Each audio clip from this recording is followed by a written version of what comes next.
আজ হচ্ছে বুধবার আর ঘড়িতে বাজছে সকাল 8টা। আজকে ব্লগটা এখন শুরু করছি। হ্যাপি উইথ পিঙ্কি চ্যানেলে নতুন একটি ব্লগে তোমাদের সবাইকে স্বাগতম।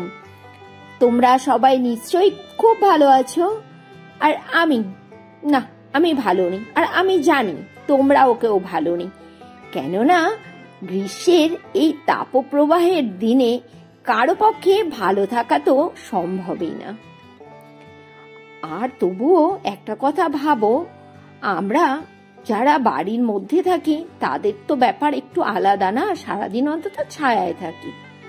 কিন্তু যারা বাড়ির বাইরে রোদে কাজ করে তাদের কত কষ্ট। ভগবানের কাছে কামনা করি যেসব মানুষগুলো এই তপ্ত দুপুরে কাজকর্ম করছে সে মানুষগুলো যেন সুস্থ থাকে। প্রতিষ্ঠার স্কুলে তো সামার ভ্যাকেশন চালু হয়ে গেছে, কিন্তু ছেলেটার কলেজে কোনো ছুটি দেয়নি। আসলে কলেজে পড়ে, একটু তো বড় হয়ে গেছে। জানো তো ছেলেটার খুব কষ্ট হয়ে যাচ্ছে। আমার বাড়ি থেকে রানাঘাট থেকে কল্যাণী ট্রেনে করে যাওয়া আসা করছে এই গরমে। আর এক দিন তো এক টাইমে কলেজ হয়, কোনোদিন দুপুর 1:30তেও ছুটি হয়ে যাচ্ছে। এই রোদে গরমে আসে, খুব প্রবলেম হয়ে যায় গো ওর পক্ষে। এই যে আজও যাবে কলেজে, ঘুম থেকে উঠে ও হচ্ছে রেডি, আর আমি লেগে গেছি আমার গৃহকর্মে। যতই গরম থাকুক আর যাই হোক, রান্নাঘর থেকে তো আর গৃহবধূদের ছুটি নিলে হবে না, পেট তো আর মানবে না। তার জন্য চলে এসেছি রান্নাঘরে, আমাদের মেয়েদের অফিস করে।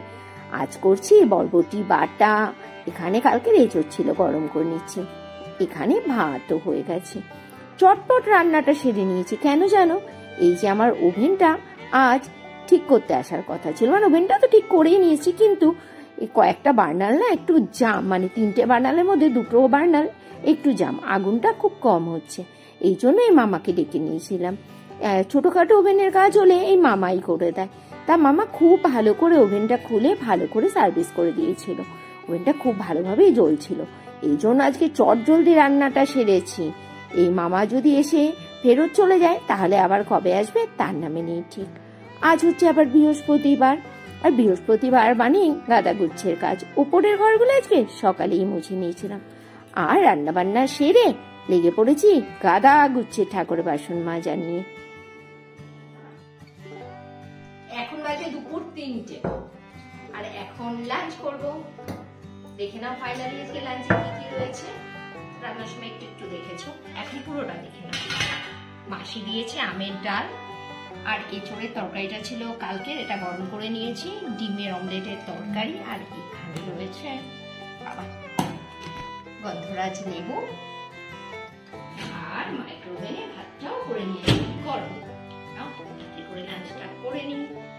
আর একটা মোস্ট ইম্পর্টেন্ট কথা যেটা বলতে ভুলেই গেছিলাম, এটা হচ্ছে বরবটি বাটা, বা অনেকে লাফাও বলে, লাফা বাটা। এই রেসিপিটা কারো যদি প্রয়োজন হয় বলো, রেসিপিটা শেয়ার করবো অনবদ্য খেতে। তোমাদের দাদা ভাই চলে এসেছে অফিস থেকে, আর ওকে বললাম তরমুজ খাবে। ফ্রিজে এই তরমুজটা অনেকদিন ধরেই পড়েছিল, বারও করা হচ্ছিল না, কাটাও হচ্ছিল না। এই গরমে ঠান্ডা ঠান্ডা তরমুজ খেতে কিন্তু খুব ভালো লাগে। আচ্ছা, তোমরা কে কে এই ঠান্ডা তরমুজ খেতে ভালোবাসো একটু কমেন্টস করে বলো তো। তরমুজের রংটাও বেশ ভালো, কিন্তু ভেতরটা কেমন যেন ফাঁপা ফাঁপা, হয়তো বেশ কিছুদিন ফ্রিজে পড়েছিল বলেই এরকম অবস্থা হয়েছে। খেতে কিন্তু অসাধারণ ছিল, একদম মিষ্টি মিষ্টি। আবার ফেরত চলে এলাম রাত্রিবেলাতে। আজ রাতের বেলাতে করে নিচ্ছি গোলা রুটি। জানো তো, আমি গোলা রুটির ব্যাটারটা না মিক্সির মধ্যেই তৈরি করে নিই, খুব তাড়াতাড়ি হয়ে যায়, শর্টকাটে আর কি। তোমরাও ট্রাই করে দেখো, মিক্সির মধ্যে এই গোলা রুটির ব্যাটার তৈরি করে বেশ তাড়াতাড়ি হয়ে যায়, চিনি লবণগুলো তাড়াতাড়ি গলে যায়। আর আজকে খাবারে এই গোলা রুটি রাতের খাবারে করছে, দুপুরের খাবারগুলো রয়েই গেছে। চলো আজকের ব্লগটা এখানেই শেষ করছি, টাটা বাই।